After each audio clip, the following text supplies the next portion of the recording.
Hello viewers and welcome to my channel. Today we will dive into the existing world of self-publishing, comparing low content and high content books. Which part offers greater profit, creativity and reader engagement?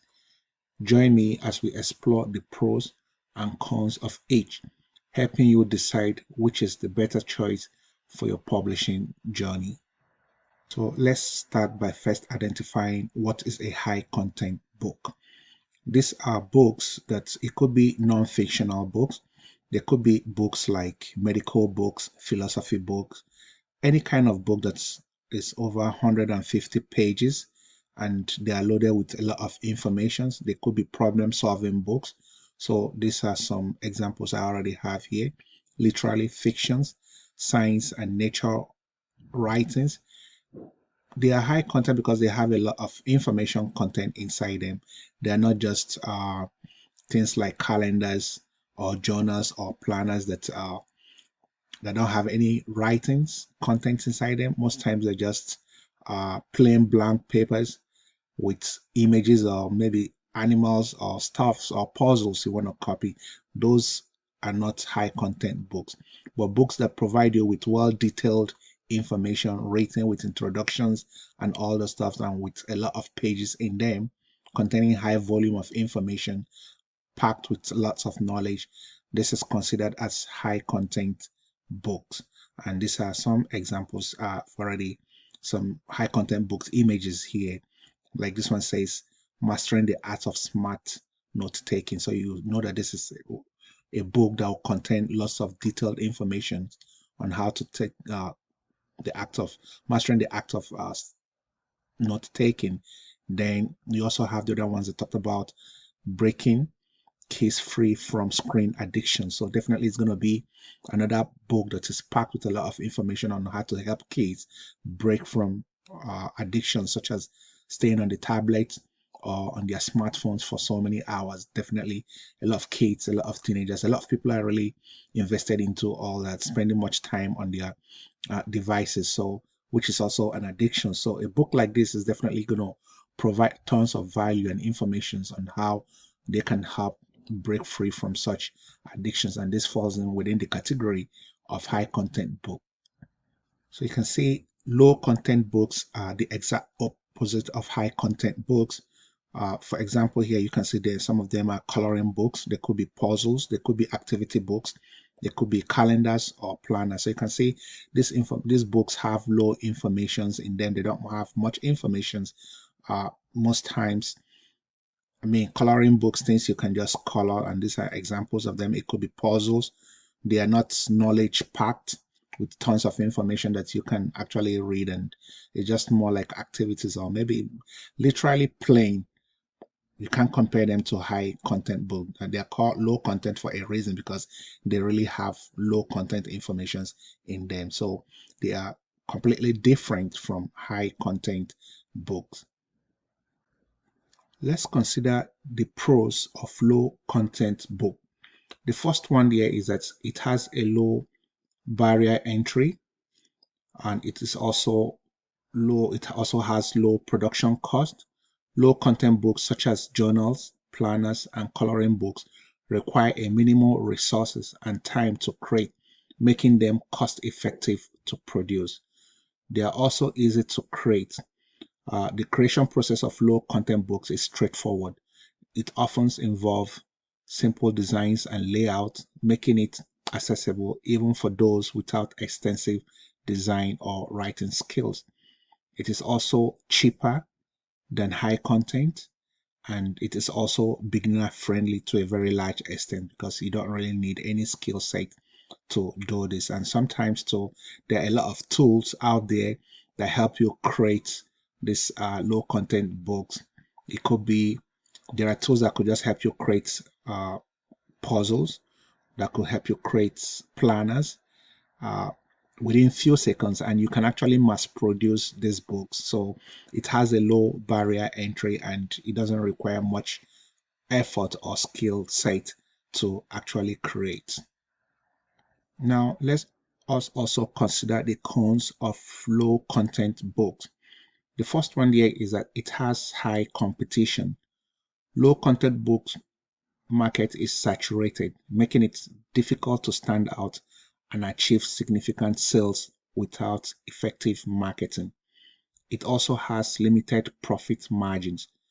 Due to the low price point of many low content books, profit margins can be slim, requiring high sales volume to generate substantial income. You just have to sell a lot for you to start generating profitable income, because the price point is also very low. Most low content books are very, very low in terms of price. You see some of them going as high as $1, $2.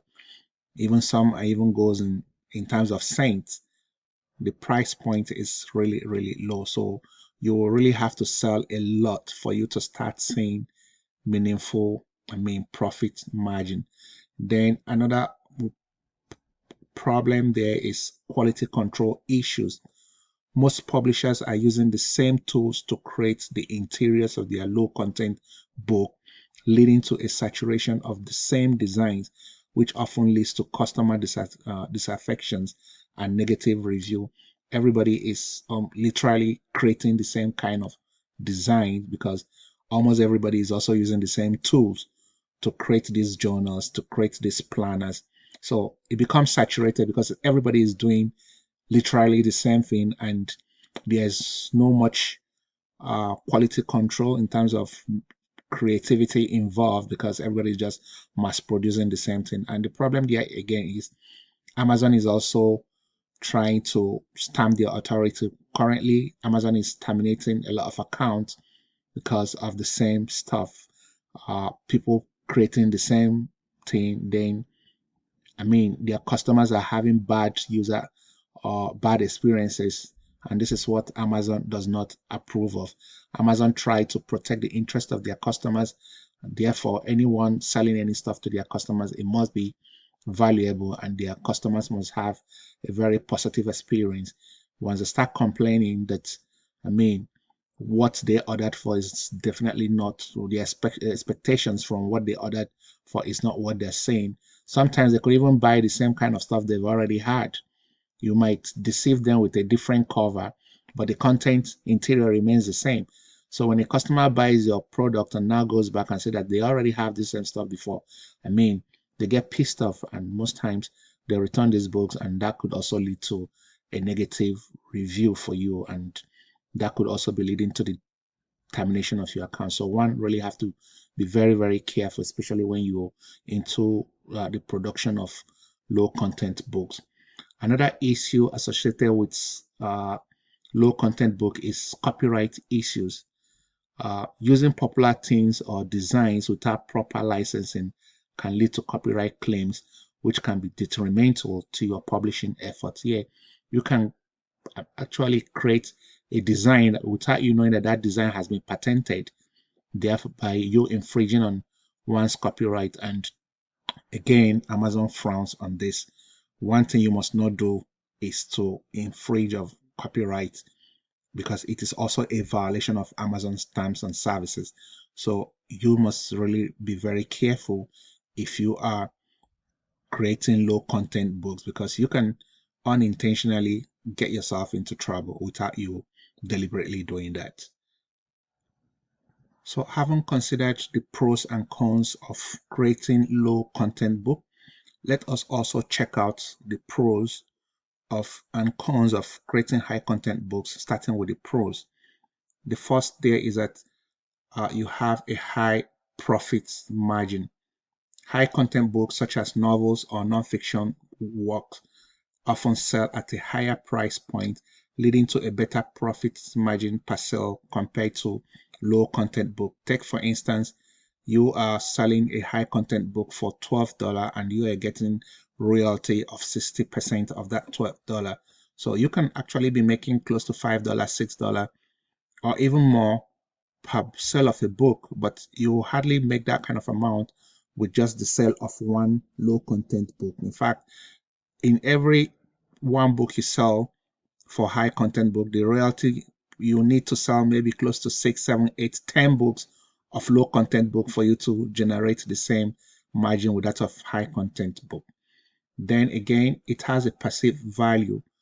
Readers often perceive high content books as more valuable due to their depth and complexity, potentially leading to a better reviews and customer loyalty. Yeah, someone that buy your book, customers usually see it as a very high valued book, and once most times it turns out to be because you actually created time, did a lot of research. There's a lot of input that goes into creating high content books. So the value cannot be underestimated, and customers actually sees and feel this value, and it end up making most of them to leave a positive review. Then again, you also have opportunities for creating series with high content book. High content books can be developed into series, encouraging readers to purchase multiple titles from the same author, which also increases sales. Then there's also a longer uh, a longer shelf self. This simply means that high content books can remain relevant for so long a period, allowing for sustained sales over time compared to trend-based low content books. What this simply means is that your book tends to sell more. One of my videos, I told you guys that here in the United States, that one of the books, best-selling books till date is Things Fall Apart. And that book was written more than 30, 40 years ago. So you can imagine. So it has a longer shelf life compared to when you are doing low content books. Then with high content book again, you also have the ability to create or to build an author brand. Creating high content books helps establish an author's brand, allowing for marketing opportunities such as speaking engagements, workshop, or collaborations. Here, I have one of my books here whereby somebody actually bought it. I didn't know this is a teacher in a school, and we are still talking about because they want me to come over to come and speak about the book in their school there because they really got a lot of value and it is useful to the students. So your book can also create you an opportunity for you to have a speaking engagement. And these speaking engagements, they are also paid for. You can also be invited for workshops. I know some of you might be far away, depending on the country where you're viewing me from. You might not have, but again, with technology, you can still have this done via Zoom, irrespective of where you are domiciled, and you get paid for that. So in workshops like that, where they found values for your book, you might be surprised. You might get speaking engagements, and some even might even want to collaborate with you. And this is not just for free. Definitely, they're going to pay because you're spending your time to attend those workshops. It could be in person or it could be virtual. So this is some of the advantages whereby creating high content books can offer you such opportunities, but low content books definitely wouldn't offer you such kind of speaking engagement because there's nothing there to speak about. Then reader engagement with high content books, it often fosters deeper engagement with readers, leading to discussions, fan communities, and increased word of mouth promotion. People that read your book are so engaged, they could have conversations with other people about this book. And while talking about your book, they're also promoting your book because somebody can actually recommend, hey, have you read this book? There's a lot of information in this book. This book helped me with so problems. I found a lot of value, and indirectly creating awareness for your book and also promoting it even without your knowledge. These are some of the advantages of high content books. Definitely, there will also be disadvantages or cons of high content book, and I've also listed them here. One of the cons of high content book is emotional investment. Some authors may become emotionally attached to their work, making it difficult to accept criticism or negative review. Yeah, I remember my first book.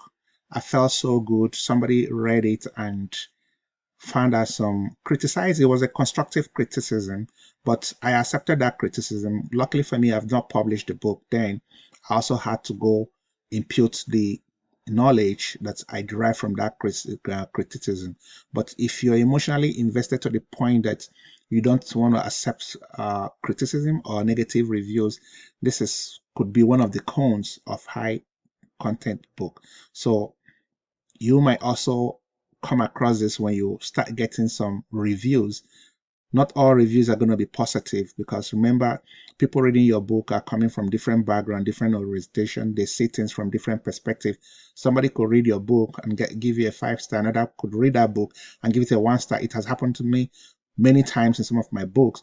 But what you always aspire to do is to get more reviews in order to drown the negative reviews. All my books have 80% positive reviews. I have 5 stars, 80%, 5 stars, 80% positive reviews. I also have 4 stars, but my 1 star is like 2 or 3 reviews where some people were very, very critical, and most times it's centered on their bias. And also notice that some of them were authors. Sometimes your competitors can actually buy your book because you wrote on the same niche, and they want to run you down by giving you a negative review. I don't know why people have those kind of mindsets, but it happens. And in a situation whereby you get a negative review, it's not the end of the world. I mean, you should say it that you are dealing with different kinds of customers, and their perspective and opinions vary. So you're not expecting to have a universal opinion about your book. Not everybody is going to say the same thing. People are going to say stuff differently. Now, the next con there is also pressure to maintain quality. This simply means readers expect high quality content all the time, which can also put a pressure to consistently deliver well researched, engaging, and published book. Of course, that is what we should strive to do. That pressure is what motivates us to create a very, very good book, knowing that we are dealing with the public, and any book that is not qualitative enough, of course, is going to lead to negative review. So for me, the pressure to maintain a quality review, I wouldn't really consider it as a con, but I'll say that every right thinking, self published author that really want to build a brand, that really want to remain sustainable, should always ensure that they are creating quality book out there. Now, the next one is need for marketing skills. Yeah, successfully selling high content books often requires effective marketing strategies, which can be daunting for authors without prior experience. But on my previous videos, I demonstrated how to get reviews, run Amazon ads, and how to promote your book. So if you watch those videos, I don't think you're going to be having any problem, because I actually impacted you with the knowledge to navigate through this. Getting your reviews, promoting your book, and running Amazon ads, then definitely you have the skill set to effectively do your marketing without panicking. Then the next one is another con there is that creating high content books can be time consuming. Writing and editing high content books can be a lengthy process requiring significant time and effort to produce a polished final product. You now have the opportunity to completely outsource the creation of your book if you do not want to do that yourself, if you want to free time for yourself, but that is if you have the means. Again, you can also use AI tools to create your book, which will also reduce you a lot of time. But again, using AI to create a book, I also showed you on one of my previous videos on how to do it the right way without ending up creating the same kind of content like others, because other people are also going to be using AI too. It's not exclusively for your usage. A lot of people too are using it, but how you use it is what matters. Remember, I've always said that you should always try to humanize. If you're using AI to write your content, always try to humanize your work. By humanizing your work, it simply means reading, changing words, rewriting it. And there are also tools that can also help you rewrite a content you generated with AI, thereby humanizing it. I did a video about that. So go to my channel, look my previous uploads, get those informations, and utilize it for your own good. Now, lastly is the high production cost. Depending on the complexity and quality of the book, cost of editing, cover design, and formatting can add up, impacting overall profitability of your book. But again, remember that this is a business, and you will have to make some initial financial investment in it, which will pay itself back and you'll become profitable. So these are the few cons of creating high content books.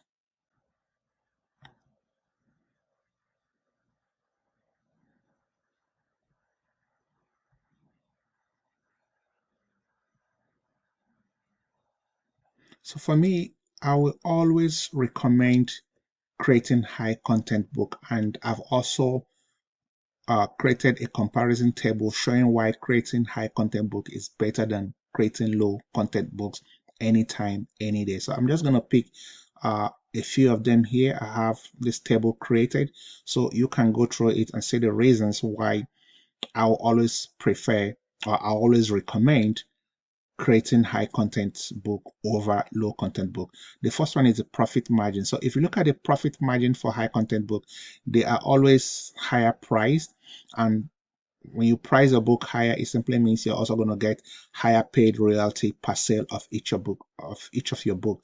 But you can't get that with low content book because their margins are very, very low, and the royalty payout is literally insignificant per sale of a book. So you will need to sell a whole lot volumes for you to start seeing meaningful profit. But that cannot be said for high content book, because with one sale of book, definitely your royalty payment outweighs the royalty payments that will be generated even with the sale of 3 or 4 books of low content books. Now, again, the market demand. High content books have established readership in various genres, but again, that cannot be said for low content books, which obviously have high competition with many similar products. People are producing the same thing here and there, the same interior designs, the same coloring book, everything.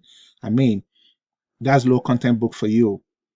There's a lot of mass production of the same thing being saturating the entire Amazon platform, which has also created a whole lot of restrictive measures from Amazon in respect to those creating low content books.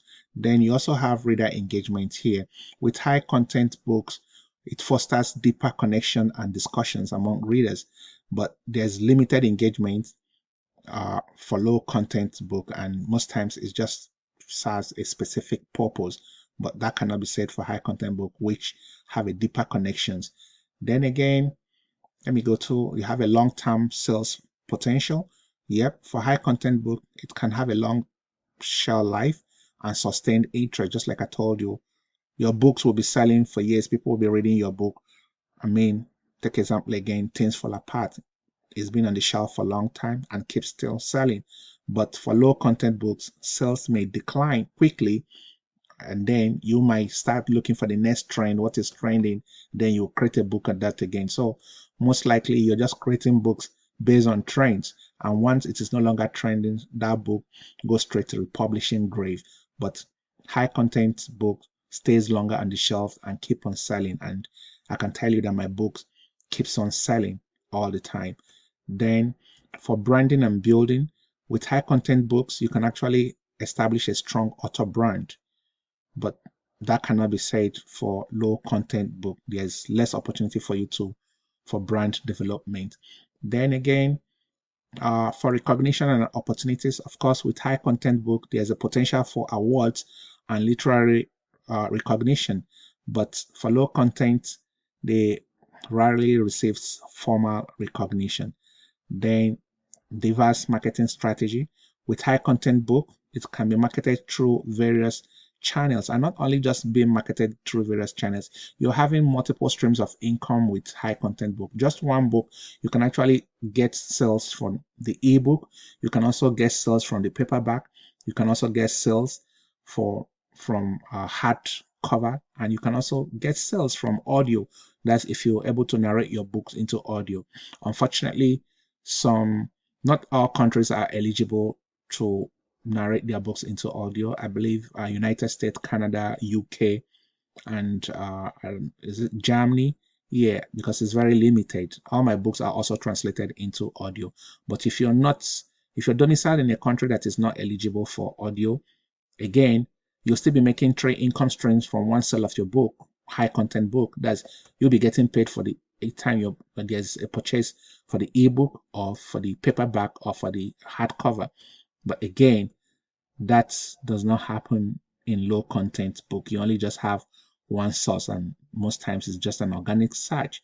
You don't have 3 multiple sources of income from one production of books. So this is also one of the reasons why I'll always go with high content books anytime, any day. Then lastly, series development. With high content book, you have the opportunity to create series and sequels. But again, with low content book, there's a less scope for that. So, and most times it stands as a standalone product. So you're so limited with low content, with the creation of low content book. But with high content book, definitely you have lots of opportunities that are available to you. In conclusion, while low content books have their merit, high content books offer greater potential for profit, reader engagement, and creative fulfillment. By investing your time and effort into crafting compelling narratives, you can build a lasting brand and connect deeply with your audience. Therefore, I implore you to choose high content books for a rewarding publishing journey. So once again, I thank you for your time. And if you found value from this video, please kindly like, share, subscribe. If you also have questions, please feel free to leave a comment or ask your questions, and be rest assured that I will be responding to your question in as much as they are related to the subject matter in discuss or anything that has to do with Amazon KDP.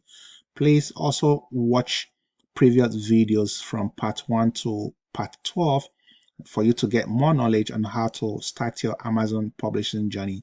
Every video here has a lot of information and provides you with a lot of value, which will save you a lot of cost, and you don't need to buy any other Amazon publishing course for you to thrive, because I've actually provided everything you need to get started, all the information you will need to get started and become a successful self-published author.